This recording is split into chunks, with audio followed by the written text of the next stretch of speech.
Hello everyone. In our today's lecture, we are going to start with the next point from the topic, which is very interesting one. It's the functional areas of the cerebrum, right? माझा या point मध्ये आपल्याला काय पाहिजे तर basically की बाबा cerebrum वरती कोणकोणते एरियाज आहेत आणि ते आपल्यामध्ये कोणकोणत्या प्रकारचे फंक्शन्स परफॉर्म करतात तर तो पॉइंट आपल्याला functional areas of the cerebrum मध्ये पाहिजे. Before that you know the sulcus which divides the cerebrum into four lobes, right? So related with आपण functional areas of cerebrum पाहतोय. मग त्याच्यासाठी जस्ट आपण काय करूयात की सेरेब्रमचे डायग्राम ड्रॉ करूया. फक्त मी काय ड्रॉ करतेय सेरेब्रम ड्रॉ करते, राईट?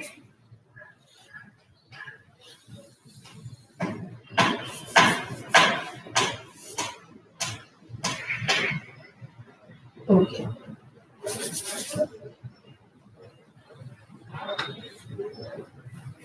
ओके, तर आता हा एक आउटलाईन ड्रॉ केली मी. आता या आउटलाईन मध्ये आपल्याला काय करायचं तर सर्कल्स ड्रॉ करून घेते आणि मग आपण लोब्स कडे जाऊया.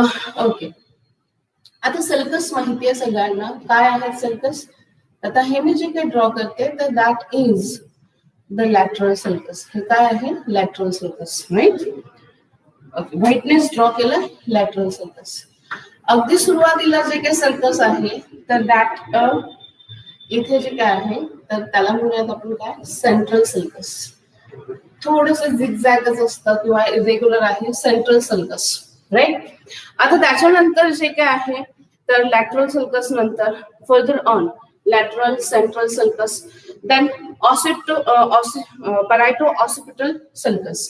कोणता आहे? Parieto occipital sulcus. इथे परायटो ऑसिपिटल सर्कस इथपर्यंत.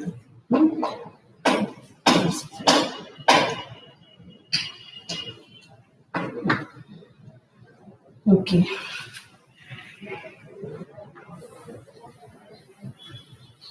आता तसं जर म्हटलं तर जेव्हा आपण न्यूरोएनाटॉमी पाहायला सुरुवात करतो त्यावेळेस फक्त आपल्याला एवढी सर्कस आहेत असं नाही, तर खूप सारी आहेत. तर याला आपण नाव देऊयात this is the central sulcus. Central sulcus. Okay, 3 sulcus आहेत. हे जे काय आहे ते occipital, parietal, parieto occipital. Sorry, it is a parieto occipital.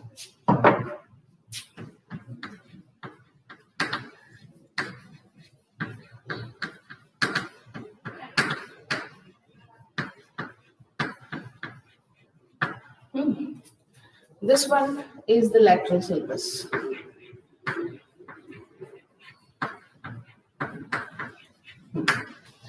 आता ही जी काही झाली तर त्याच्यामुळे हा जो काही सुरुवातीचा भाग जो काय आहे this region I will shade with blue one. तर हा जो काही रिजन आहे हा फ्रंटल लोब झाला. त्याच्यानंतर नेक्स्ट वन की हा एवढा जो काही रिजन असेल हा रिजन परायटल लोब झाला. कोणता लोब झाला? Parietal lobe. आता त्यानंतर नेक्स्ट वन हा जो काही रिजन आहे हा ऑक्सिपिटल लोब झाला. Occipital lobe. आणि उरलेला हा जो काय आहे तर हा काय झाला? टेम्पोरल लोब झाला, राईट? तर शेडेड पार्ट तुमच्या सगळ्यांच्या लक्षात आले. आता this one is a frontal lobe.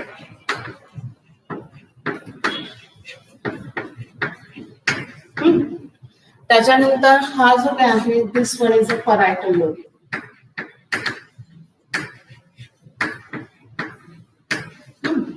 This one is an occipital lobe.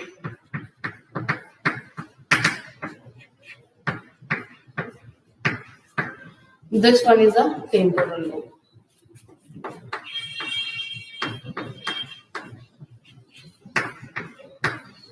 Okay, तर असे आपण लोब्स तयार केले.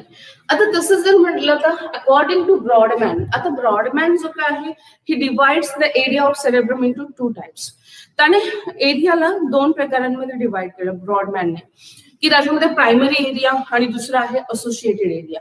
आता आपल्याला तो पॉइंट नंतर न पाहायचा, पण बिफोर दॅट थोडस न्यूरो अॅनाटॉमीशी डील करतोय आणि प्रत्येक पॉइंट आपल्याला म्हणजे फंक्शनल एरियाज पाहिजेत प्रत्येक लोबचे, त्याच्यामुळे मी थोडस डीप जाईल तुमच्यासाठी. तर आता याच्यामध्ये काय की आता हे जे काही सेंट्रल सल्कस आहे ना, तर याच्या समोर अजून एक सल्कस असतं प्री सेंट्रल सल्कस.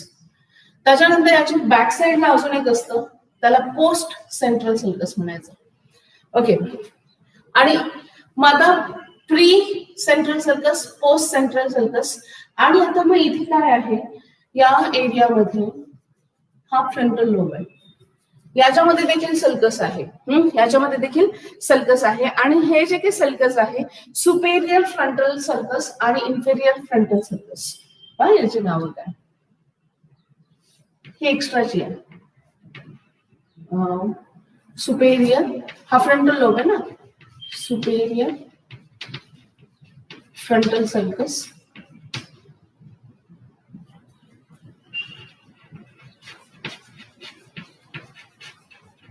ठीक आहे. मी याला नावं नाही देत, आपल्या जस्ट माहितीसाठी राहू द्या. ओके, तर याला काय म्हणूयात की म्हणजे तुम्हाला ड्रॉ जेव्हा करायचं तुम्ही असं ड्रॉ करायचं. हा superior frontal sulcus, frontal lobe मध्ये असलेला वरचं सुपेरियर फ्रंटल सल्कस, खालचं इन्फेरियर फ्रंटल सल्कस. आता तसंच टेम्पोरल लोब मध्ये पण आहे. टेम्पोरल लोब मध्ये पण काय, वरचं सुपेरियर टेम्पोरल सल्कस आणि खालचं इन्फेरियर टेम्पोरल सल्कस.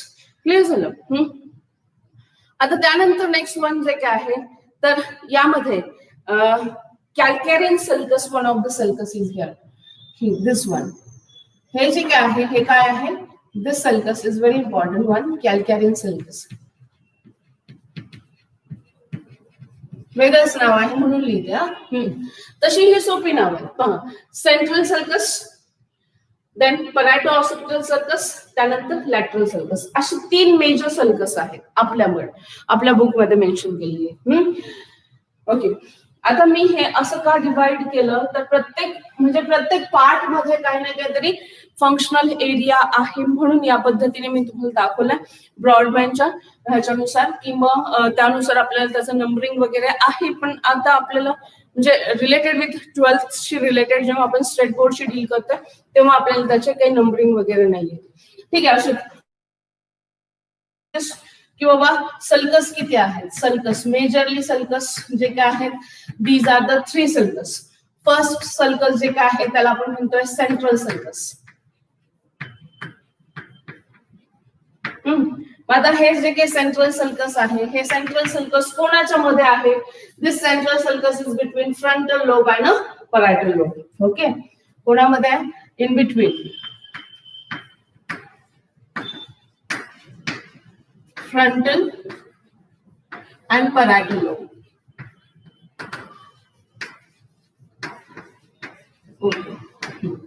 आता त्यानंतर नेक्स्ट सेकंड सल्कस जे काय आहे ते कोणतं आहे, परायटो ऑक्सिपिटल लोब, सल्कस. परायटो म्हणजे परायटल पहिला आला, त्यानंतर दुसरा कोणता, ऑक्सिपिटल. नावातच आहे occipital sulcus.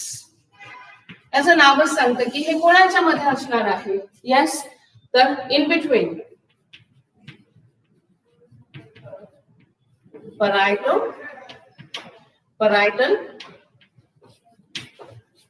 parietal and occipital lobe या दोघांच्या मध्ये असेल, राईट. आता त्यानंतर तिसरं सल्कस जे काय आहे ते lateral sulcus.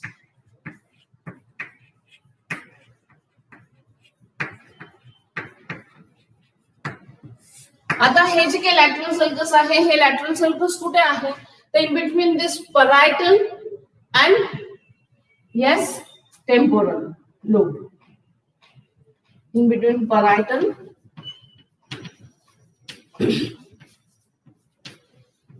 And temporal lobe. ठीक आहे. आता ही 3 सल्कस आले लक्षात सगळ्यांच्या, आपल्याला मेजरली ही 3च आहे.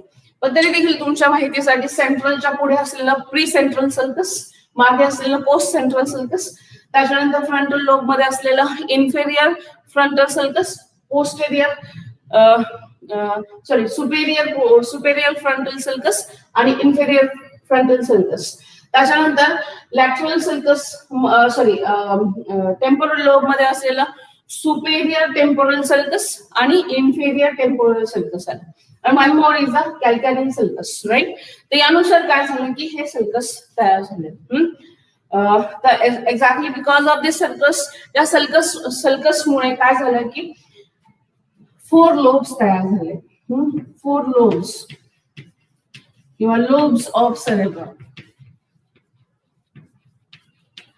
लोब्स ऑफ सेरेब्रम काय पाहतोय आपण आता? Lobes of cerebrum.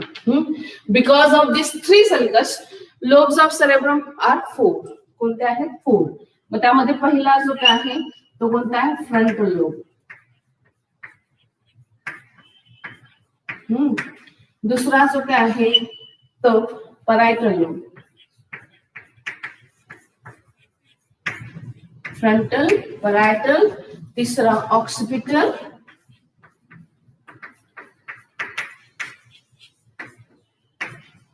आणि चौथा टेम्पोरल.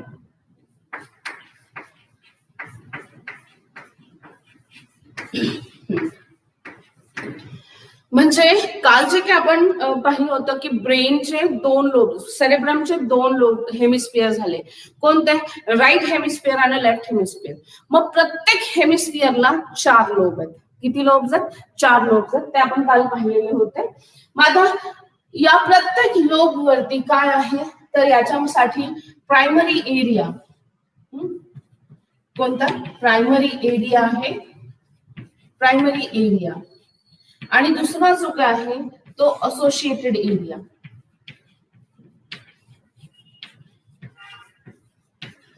आता समजून घ्यायचं आहे, फार महत्वाचा पॉइंट आपण पाहतोय. तर प्रायमरी एरिया आणि असोसिएटेड एरिया म्हणजे काय? तर आता हे जे काही एरिया आहेत हे कोणी एक्सप्लेन केले तर इट वॉज गिवन बाय. आता हे खास करून these are explain by Brodmann. Brodmann नुसार काय तर 2 एरियाज आहेत. प्रत्येक lobe having, every lobe having this 2 areas असं त्याचं म्हणणं येतं ब्रॉडमॅन नुसार. मग प्रायमरी एरिया कशाशी डील करतो? प्रायमरी एरियाला आपण काय म्हणूयात तर हा सेन्सरी एरिया म्हणूयात. कोणता एरिया आहे? Sensory area. ओके. आता सेन्सरी एरियाचं काय फंक्शन असेल तर फंक्शन म्हणजे काय? सेन्सरी नावच आहे त्याचं सेन्सरी आणि तो काय आहे? प्रायमरी एरिया आहे प्रत्येक लोबचा. म्हणजे प्रत्येक लोब मध्ये हा एरिया सेरेब्रल कॉर्टेक्स रिजन मध्ये असणारच आहे. क्लिअर झालं? मग हा जो काही एरिया आहे मग याच्यामध्ये काय व्हॉट एव्हर द इन्फॉर्मेशन जी काही आपण कलेक्ट करतोय that goes to this part of the brain. Okay. म्हणजे whatever the information coming to the brain first comes to this area. जी काही सेन्सेशन आपण रिसिव्ह करतोय, जे कोणतेही स्टिम्युलस आपण रिसिव्ह करतोय ते रिसिव्ह केलेले स्टिम्युलस हे पहिल्यांदा कोणत्या एरियाकडे येतात तर प्रायमरी एरियाकडे. म्हणजेच काय जे काय आपण रिसिव्ह करतो ते काय असतात? स्टिम्युलस असतात आणि ते आपण कोणत्या पार्टकडे नेतो तर सेन्सरी एरियाकडे नेतोय. क्लिअर झालं सगळ्यांना? काय अडचण नाही. मग याचं काय फंक्शन आहे सेन्सरी एरियाचं? तर सेन्सरी एरियाचं फंक्शन आहे परसेप्शन ऑफ सेन्सेशन.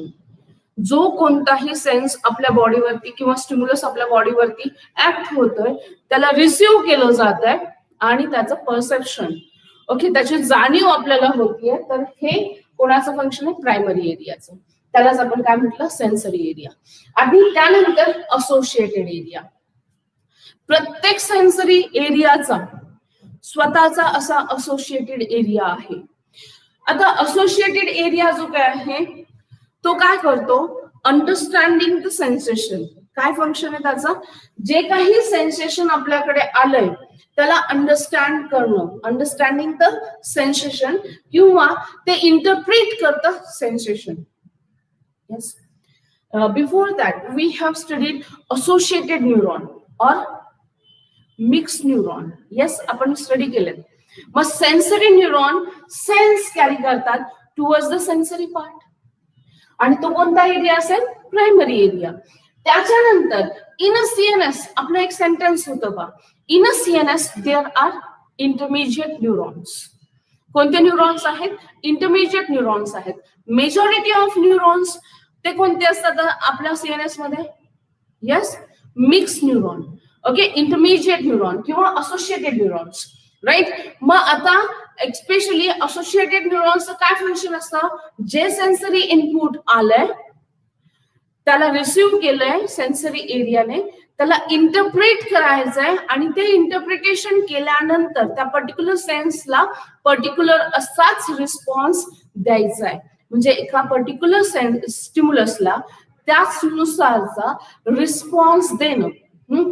तर हे असोसिएटेड एरियाचं. मग याचा अर्थ नीट लक्षात घ्या, एव्हरी लोब, प्रत्येक लोबला त्याचा स्वतःचा, प्रत्येक हे जे काही 4 लोब आहेत ना त्याला प्रत्येकाला प्रायमरी एरिया असेल म्हणजे सेन्सरी एरिया असेल आणि असोसिएटेड एरिया असेल. Clear to everyone? ओके. त्यातल्या त्यात अजून दुसरा पार्ट जो काय आहे तर म्हणजे महत्वाची बाब मला सांगायची की काही ठिकाणी म्हणजे कोणत्या काही लोब्स मध्ये मात्र आपल्याला काय सापडेल? मोटर एरियाज देखील सापडतील. कोणते एरिया सापडतील? Motor areas. मात्र बेसिकली मोटर एरियाज आपल्याला कुठे सापडतात? तर motor area especially we found it in a frontal lobe. Frontal lobe मध्ये सापडतो आपल्याला आणि ऍज वेल ऍज म्हणजे बेसिकली फ्रंटल लोब मध्येच आपल्याला काय सापडतं तर इथे मोटर एरिया आपल्याला खास करून पाहायला मिळतोय. बाकीच्या मध्ये मात्र आपल्याला हे दोनच मेजरली दिसतील. तर लक्षात असू द्या. तर there are 3 main sulcus. Central sulcus, हे सल्कस काय आहे? Central sulcus. त्याच्यामुळे फ्रंटल लोब आणि परायटल लोब सेपरेट झाले. त्याच्यानंतर परायटल आणि ऑक्सिपिटल मध्ये असलेला परायटो ऑक्सिपिटल सल्कस, राईट. त्याच्याने हे 2 लोब सेपरेट झाले. त्याच्यानंतर हा जो काही परायटल आहे, परायटल आणि हा लॅटरल याच्यामध्ये सॉरी टेम्पोरल लोब, तर याच्यामध्ये कोणतं सल्कस येतं? लॅटरल सल्कस येतं आणि त्याच्याने काय होतं? परायटल आणि टेम्पोरल लोब एकमेकांपासून म्हणजे सेपरेट आउट केले जातात. म्हणजे वी कॅन डिमार्केट. तर आता आपल्याला काय पाहायचं की एक्झॅक्टली आपण काल पाहिलं ते मी जस्ट आता रिवाइज करते. Related with the cerebrum. Cerebrum is the most largest part of the brain, occupies near about 85% volume of a total brain. It having an outermost side called as a cerebral cortex, which is made up of a gray matter, and the innermost side is called as cerebral medulla, which is made up of a white matter. Right? Then the next one, both the the cerebral cortex having number of foldings. Okay, these foldings are called as gyri and the depressions are called as sulci. Okay, this gyri and sulci just increases the surface area for neurons. म्हणजे तिथे जास्तीचे neurons occupy होतील. त्याच्यानंतर next one, the cerebral cortex is made up of gray matter, medulla is made up of white matter, right? Both then a median longitudinal fissure divides the cerebrum into 2 equal halves. These 2 equal halves are exactly a mirror image of each other. या दोनही एकमेकांच्या mirror image असतील. But these both the hemispheres and these are called as cerebral hemisphere. These are called as cerebral hemisphere. Both these hemispheres are connected with each other. इथे दाखवते मी blue colour दिसतोय. These are connected with each other by a tuft of nerve fibers called as corpus callosum. This corpus callosum is a tuft of axons. And exactly these axons are myelinated axons. And the presence of corpus callosum is the unique feature of the mammals. हे mammals unique feature आहे की त्यांच्यामध्ये आपल्याला काय सापडतं? corpus callosum सापडतं. A tuft of nerve fiber which is of C shape and which communicates both the hemisphere and coordinates both the hemisphere. त्यानंतर our left hemisphere is dominant over our right hemisphere. त्यानंतर आपला left hemisphere हा dominant आहे right हेमिस्फिअरच्या वरती. मग आता left hemisphere कशासाठी बनलेला आहे?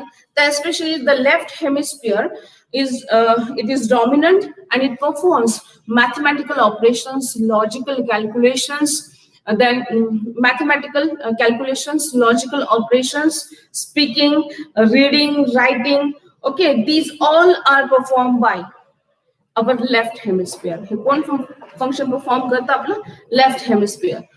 आता मग राईट हेमिस्फियर रेसेसिव्ह जरी असला, लेफ्ट इज डॉमिनंट, याचा अर्थ राईट काय असेल? रेसेसिव्ह असेल.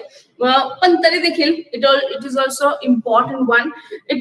The right hemisphere is concern with perceptual stimuli. Okay, तो काय करतो? परसेप्शन ऑफ द स्टिम्युलस करतोय. त्यानंतर it analyse the sensory information. तो अनालाइज करतोय सेन्सरी इन्फॉर्मेशनला. as well as it is a center for pain, pressure, maturation, weeping, laughing, as well as fatigue and fear. Okay, pain, pressure, maturation, weeping, laughing, fatigue. तर हे जे काही function centres असतील तर ते आपले कुठे आहेत? तर राईट हेमिस्फियर मध्ये आहेत. मग आता रिलेटेड विथ दिस पार्ट आपण पाहिलं की याच्यामध्ये मोटर एरिया आहे, सेन्सरी एरिया आहे आणि असोसिएटेड एरिया पण आपल्याला फ्रंटल लोब मध्ये दिसतात. जस्ट आता इथपर्यंत आपण पाहिलं होतं. जस्ट आता आपण याचे प्रत्येक लोब मध्ये कोणकोणते एरियाज आहेत ते आपल्याला पाहायचंय. ओके, तुम्ही होपसो तुम्ही हे सगळं लिहून घेतलं असेल. आता नेक्स्ट पॉइंट सेरेब्रम मध्ये आपण पाहत होतो. लेफ्ट हेमिस्फियर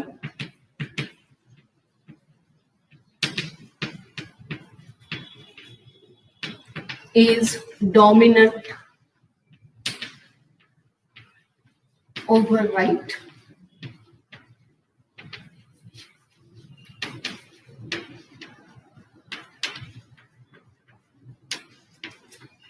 ओके, हे दोघे म्हणजे लेफ्ट हेमिस्फियर डॉमिनंट आहे. मग लेफ्ट हेमिस्फियरचे फंक्शन, लेफ्ट हेमिस्फियर काय परफॉर्म करतं? Hemisphere is deal with, left hemisphere is deal with logical operations,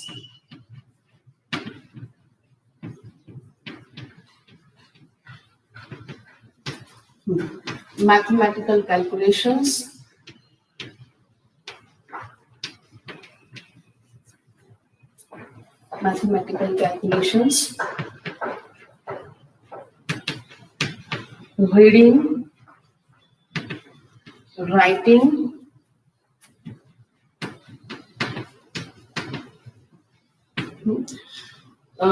scientific conclusions,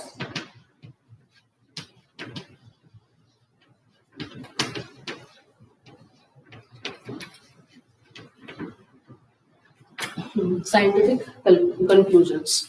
okay, तर लेफ्ट हेमिस्फियर जो काय आहे तो खास करून लॉजिकल ऑपरेशन्स जे काय आहेत तर ते परफॉर्म करण्यासाठी वापरलं जातं.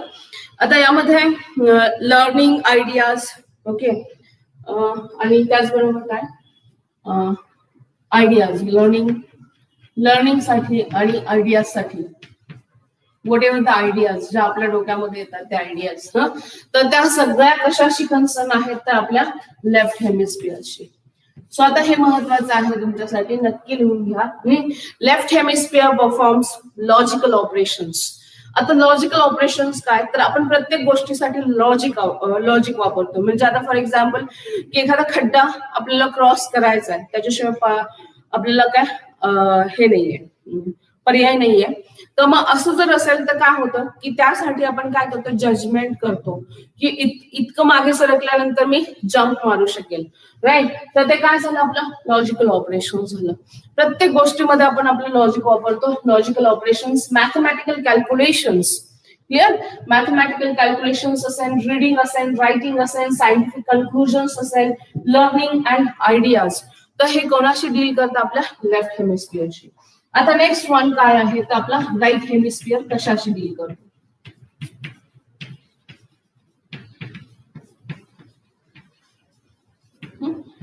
आता आपला जो काही राईट हेमिस्फियर आहे तर खास करून right hemisphere is concern with perceptual स्टिम्युलाई.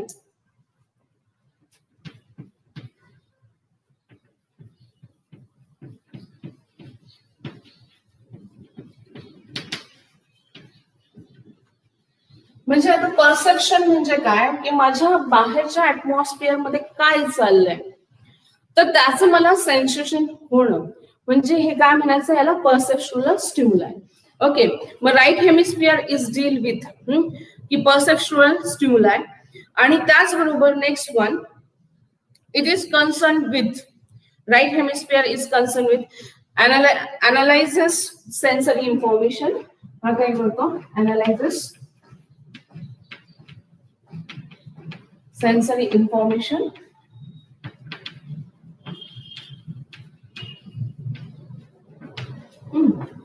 Then the next one, it is responsible for especially it controls our voluntary activities. आपल्या बऱ्याचशा ज्या काही voluntary activities आहेत त्याला कंट्रोल करतो. फार महत्त्वाचं फंक्शन आहे, controls our voluntary activities.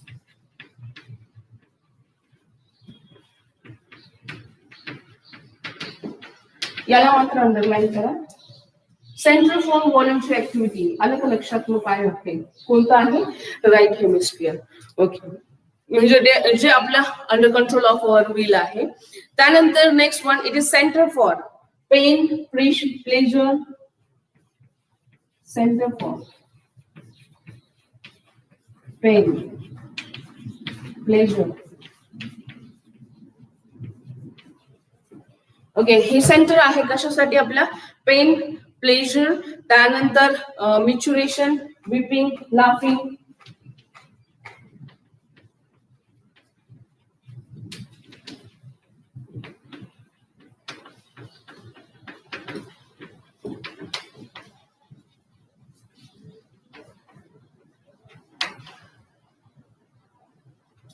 Okay, maturation, whipping, then laughing, fear, as well as fatigue. या सगळ्या व्हॉलंटरी ऍक्टिव्हिटीज आहेत बरोबर. ओके, या सगळ्या व्हॉलंटरी ऍक्टिव्हिटीज आहेत. फटीग ऍज वेल ऍज माझा या सगळ्या गोष्टींसाठी काय आहे, तर आपला राईट हेमिस्फिअर रिस्पॉन्सिबल आहे. नीट लक्षात घ्या. लेफ्ट हेमिस्फिअर हा डॉमिनंट आहे राईटच्या. का? तर याची कारण पाहिली की मेजरली ज्या काही आयडियाज असतील, कॅल्क्युलेशन्स असतील, मॅथमॅटिकल ऑपरेशन्स असतील, त्याबरोबर सायंटिफिक कन्क्लुजन्स असतील, तर हे काम लेफ्ट हेमिस्फिअरचं आहे. आणि राईट हेमिस्फिअर जे काय आहे, सगळ्याच्या सगळ्या जे काही परसेप्शुअल स्टिम्युलाय जे काय आहे तो रिसिव्ह करतोय, ते अनालाइज करतोय, त्यानंतर कंट्रोल्स करतोय व्हॉलंटरी ऍक्टिव्हिटी. व्हॉलंटरी ऍक्टिव्हिटीज कोणत्या? मग त्यामध्ये ते सेंटर मानलं जातं. आपलं पेन, प्लेजर, आपल्याला काही दुखलं खुपलं बॉडीमध्ये तर ते प्लेजर, आनंद वाटला. त्यानंतर मिच्युरेशन म्हणजे युरिनेशनचं फील, त्यानंतर विपिंग, रडणं, laughing, okay, fear and fatigue. याच्यासाठी खास करून ते काय म्हणलंय, राईट हेमिस्फिअर डील करतो. ओके, आता त्यानंतर नेक्स्ट वन, प्रत्येक लोब मध्ये, मग आता खास करून लेफ्ट राईट हेमिस्फिअर जो काय आहे तर याच्यामध्ये मोटर एरिया, सेन्सरी एरिया आणि असोसिएटेड एरिया पण आहे. काय आहे? Motor, sensory as well as associated area पण आहे. तर आता याच्यामध्ये आपण खास करून काय बघूयात की फंक्शनल एरियाज आपण एक्झॅक्टली आता डील करूयात. मग आता यामध्ये आपण लोब वाईज जाऊयात. ठीक आहे,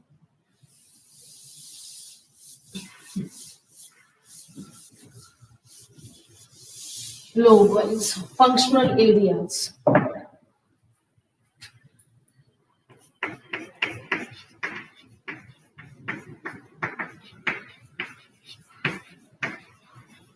फंक्शनल एरियाज ऑफ सेरेब्रम.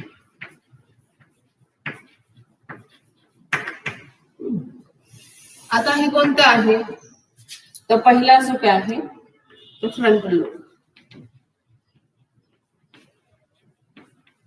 कोणता लोब आहे? Frontal lobe. आता हा जो काही फ्रंटल लोब आहे, दिस फ्रंटल लोब खास करून रिस्पॉन्सिबल आहे reasoning, planning, speech, movement, emotion, problem solving. आता या सगळ्या गोष्टींसाठी मी जस्ट तुम्हाला नंतर याचा एक फ्लो चार्ट दाखवेलच. मग आता याच्यामध्ये frontal lobe it contains motor, premotor, associated and Broca's area. काय याच्यामध्ये कोणकोणते एरिया आहेत? Motor, premotor, then associated sensory and associated area, sensory, associated आणि अजून आहे Broca's area. Motor, premotor, it contains motor, premotor, associated and Broca's area. आपण इथे sensory म्हणतात, असोसिएटेड अँड ब्रोकास एरिया. तर हे फ्रंटल लोबचे एरियाज आहेत. मग आता त्याच्यामध्ये जर आपण पाहिलं तर मोटर एरिया जो काय आहे तो व्हॉलंटरी मुवमेंटला काय करतो, कंट्रोल करतो. मग आता मोटर एरिया, मोटर एरिया काय करतो, voluntary functions.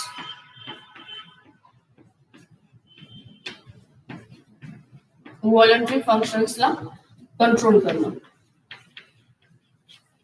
Controls our voluntary functions. व्हॉलंटरीचा अर्थ तुमच्या लक्षात आला की जे आपल्या under control of our will आहे. त्याच्यानंतर नेक्स्ट वन जो काय आहे तो प्रीमोटर एरिया इनव्हॉलंटरी मुवमेंट आणि एएनएस ला कंट्रोल करतो. कोणता आहे नेक्स्ट, कोणता आहे, प्रीमोटर.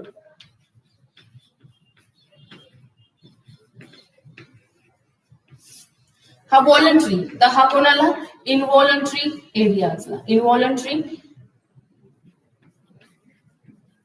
movements,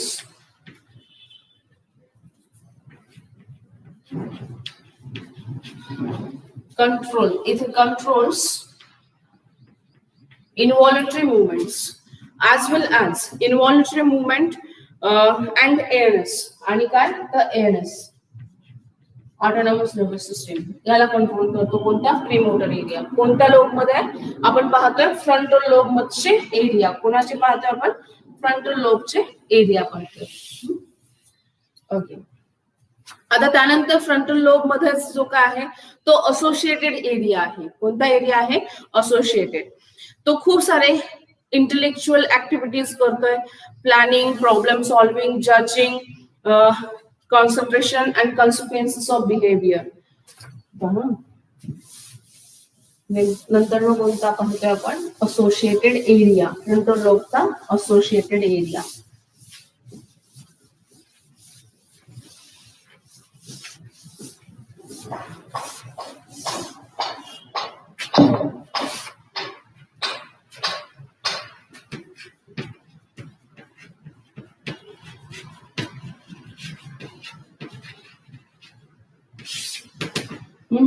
It deals with judging,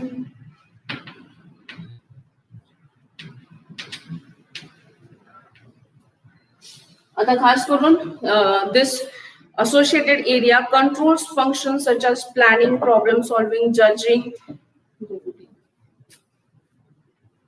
This is a sequencing. It deals with planning,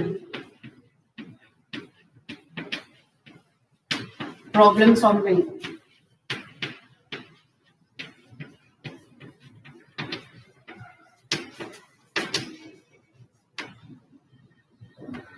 judging. त्यानंतर next one, concentration and consequences of behavior. Concentration and consequences of behavior.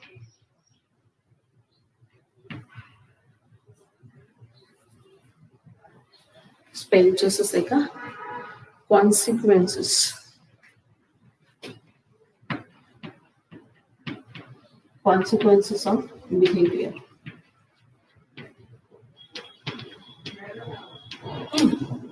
Associated area जो काय आहे महत्वाचा रोल आहे planning, problem solving, judging, concentration आणि consequences of behaviour या गोष्टीसाठी. म्हणजे आता पहा की हा फ्रंटल लोबचा भाग आहे की तो खास करून कशाशी डील करतोय का, प्लॅनिंग साठी. सगळ्यांना माहिती आपण प्लॅन करतोय. त्यानंतर प्रॉब्लेम सॉल्विंग, त्यानंतर जज करणं, त्यानंतर कॉन्सन्ट्रेशनसाठी आणि त्यानंतर कॉन्सिक्वेन्सेस ऑफ बिहेवियर. याचा अर्थ काय? कॉन्सिक्वेन्सेस ऑफ बिहेवियर म्हणजे काय? प्रसंगानुरूप आपण ज्या पद्धतीने वागतो, कॉन्सिक्वेन्सेस ऑफ बिहेवियर त्याला म्हटलं जातं. तर हे कॉन्सिक्वेन्सेस ऑफ बिहेवियर किंवा व्यक्तिरित्या प्रकृती असतात पहा, कोण कोणत्या परिस्थितीमध्ये कसं वागेल. ओके, तर ते याला म्हणूयात आपण कॉन्सिक्वेन्सेस ऑफ बिहेवियर. कळलं सगळ्यांना? आता त्यानंतर नेक्स्ट वन ब्रोकास एरिया. आता नेक्स्ट एरिया जो काय आहे याच्यातील ब्रोकास एरिया आहे. Broca's area. तर आता ह्याला म्हटलं जातं मोटर स्पीच एरिया. काय म्हटलं जातं? Motor speech area. तसे दोन एरिया, एक मोटर स्पीच आणि एक सेन्सरी स्पीच एरिया. तर आपण आता हा जो काही ब्रोकास पाहतोय ना, तो मोटर स्पीच आहे आणि वर्निक्स जो काय आहे तो सेन्सरी स्पीच एरिया, तो या भागामध्ये नाहीये. तर मोटर स्पीच एरिया त्याला म्हटलं जातं काय? Broca's area. आणि हा ब्रोकास एरिया जो काय आहे इट कंट्रोल्स अवर स्पीच. आपल्या स्पीचला कंट्रोल करतोय. त्याचप्रमाणे it coordinates the activities of respiration, laryngeal, pharyngeal movements, muscles of the tongue, jaw, lips. Okay, तर या सगळ्याच जे काही असेल तर तो ब्रोकास एरिया आहे. पहा, motor area, motor speech area म्हणजे कोणता आहे? तर ब्रोकास एरिया. म्हणजे आता जे काही आपण बोलतोय, बोलण्यासाठी जी काही मुवमेंट लागतीये, तर त्या मुवमेंटसाठीचे जे काही पार्ट्स आहेत म्हणजे आपले लॅरेंजियल मसल्स, आपले फॅरेंजियल मसल्स, आपले चीक मसल्स, लिप मसल, लोअर जॉ, टंग मुवमेंट्स. ओके, या सगळ्या. आणि त्याचबरोबर ऍट द सेम टाइम बोलताना काय आपण विदाउट फॅशियल एक्सप्रेशन्स असतो का? नाही. ज्या पद्धतीचं बोलणं असेल किंवा जो काही शब्द असेल त्यानुसार आपले हावभाव येतात. Even though you can recognize that when I am talking with you, माझ्या हाताच्या काही वेगवेगळ्या हालचाली होत आहेत. ओके, त्या उगाच अशा तशा होत नसतात. उगाच असं तसं आपण हालचाल होते असं नाही. प्रत्येक जण बोलताना काही ना काही मुवमेंट्स आपल्याकडनं होत असतात आणि त्या बोलण्यारूप असतात, बोलण्याच्या अनुसार असतील. तर तो जो काय आहे तो ब्रोकास एरिया.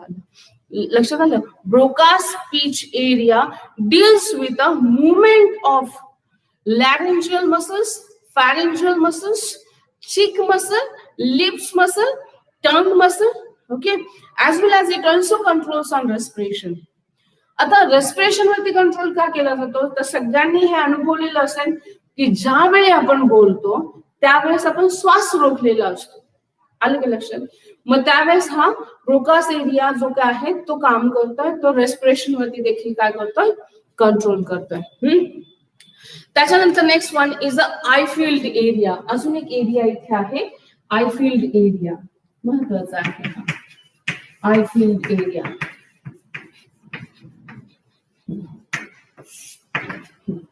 आता हा आय फील्ड एरिया कशाशी डील करतोय की हा फ्रंटल लोबच्या कॉर्टेक्स रिजन मध्ये असेल, concern with the voluntary scanning of the eye movement. म्हणजे आता हा आय फील्ड एरिया, नावच त्याचं आय फील्ड आहे, आय मुवमेंट साठी महत्वाचा रोल आहे.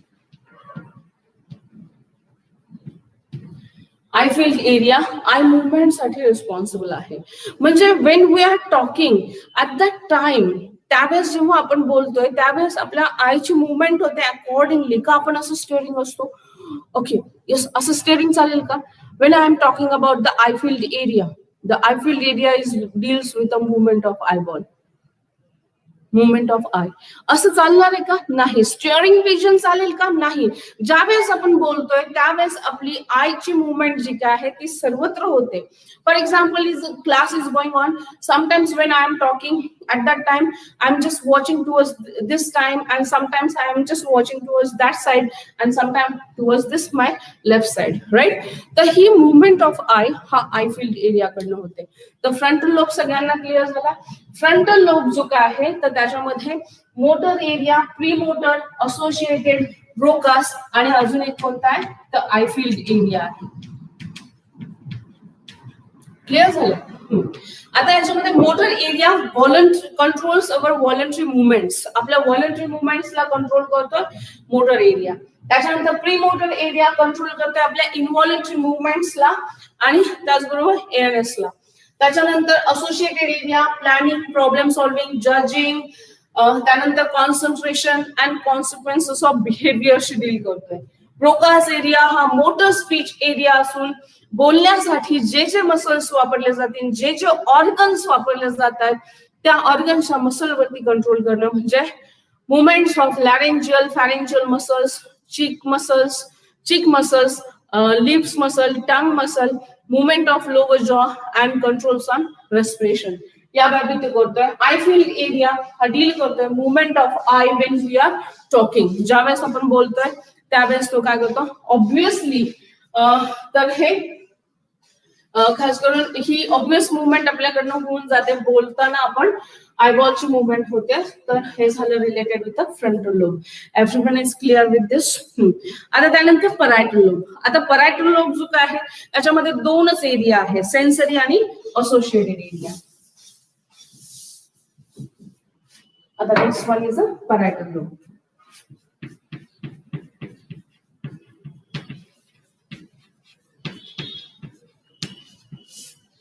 ह्याच्यामध्ये दोनच एरिया आहे, एक आहे सेन्सरी एरिया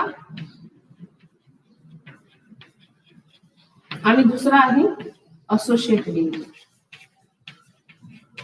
आता सगळ्यांना माहिती आहे की असोसिएटेड एरिया हा प्रत्येकामध्ये आहे, प्रत्येक लोब मध्ये असोसिएटेड एरिया आहे. ओके, मग आता परायटल लोब मध्ये सेन्सरी एरिया जो काय आहे related with pain, pressure, touch and temperature. हा कशाशी डील करतो? पेन, प्रेशर,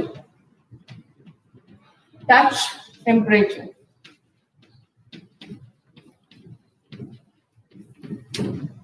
हा सगळा area pain, pressure, touch, temperature म्हणजे जे काही आपल्याकडे स्टिम्युलस येतात याच्या संदर्भातील तर या परायटलच्या सेरेब्रल कॉर्टेक्स कडे जाणार आहेत, सेन्सरी एरियाकडे. Pain, pressure, touch, temperature. Sequence लक्षात घ्या. Pain, pressure, touch, temperature. Right. याच्याशी म्हणजे वातावरणात बदल झाला, टेम्परेचर वाढलं, सेन्सेशन कुठे गेलं? परायटलच्या सेन्सरी एरियाकडे. आता असोसिएटेड एरिया काय करतो याचा? परायटलचा associated area responsible for understanding speech and using words to express thoughts and feeling. हा काय? Understanding speech.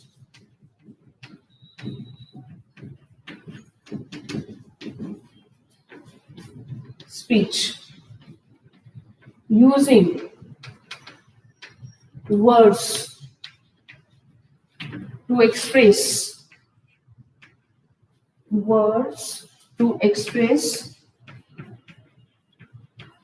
our thoughts and feelings.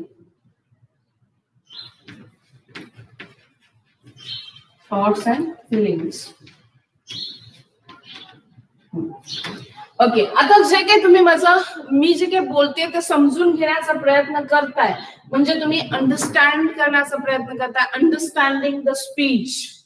Clear.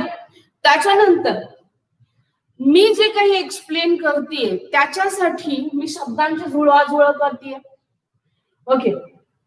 And म्हणजे आपण फॉर एक्झाम्पल की using words to express thoughts and feelings. म्हणजे आता for example की एखाद्या समोर आपण आपल्या थॉट्स अँड फिलिंग्स एक्सप्रेस करण्याचा प्रयत्न करतो ना त्यावेळेस आपल्याला शब्दांची जुळवाजुळव करायची असते.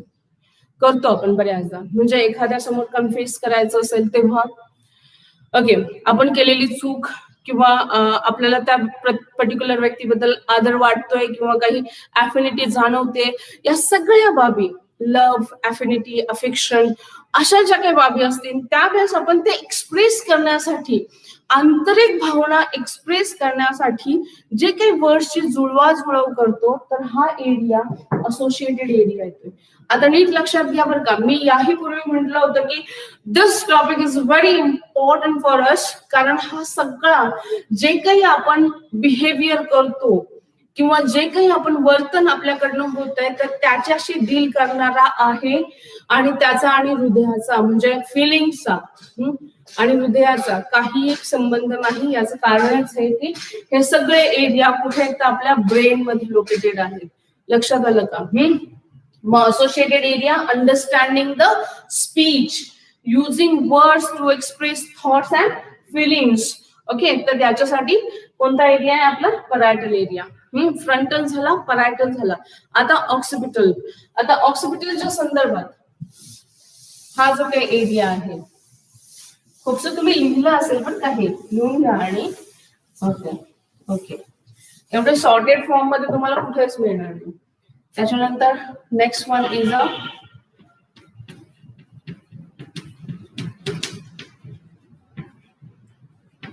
Occipital lobe. आता ऑसिपिटल लोब जो काय आहे याच्यामध्ये पण दोनच आहेत, सेन्सरी आणि असोसिएटेड. कोणते आहेत? सेन्सरी आणि असोसिएटेड. सेन्सरी एरिया आहे आणि कोणता एरिया असेल सांगा मग? असोसिएटेड. हा तर खूपच सोपा आहे, लक्षात राहण्यासाठी पण सोपा आहे.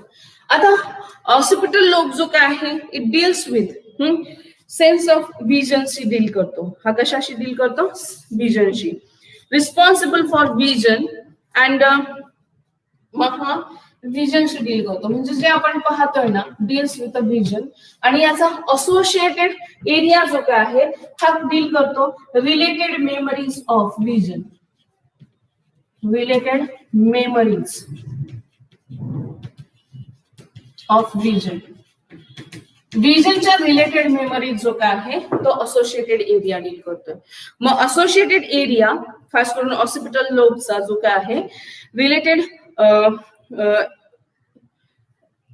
मेमरीज ऑफ विजन असेल किंवा इमेजेस असेल, किंवा फॉर एक्झाम्पल पहा आपण आपले लहानपणीचे फोटो पाहतो, त्यावेळेस एखाद्या ठिकाणी आपण ट्रिपला गेलो असेल त्यावेळेस आपण रिकॉल करतो.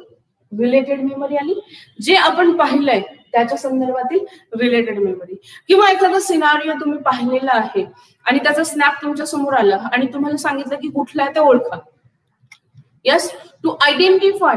म्हणजे आता समजा की आफ्टर 10 years तुम्ही जेव्हा एकत्र याल, ओके, त्यावेळेस समजा एखाद्याचा मी त्यावेळेसचा फोटो दाखवला आणि म्हटलं ओळखा भाऊ हा कोण आहे, तर ते जे काय असेल ते related memories of vision.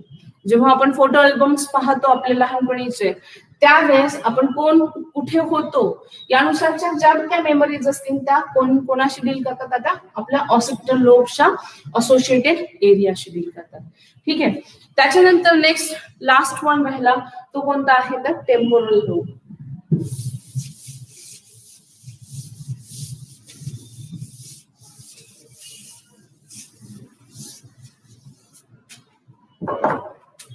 is the temporal lobe.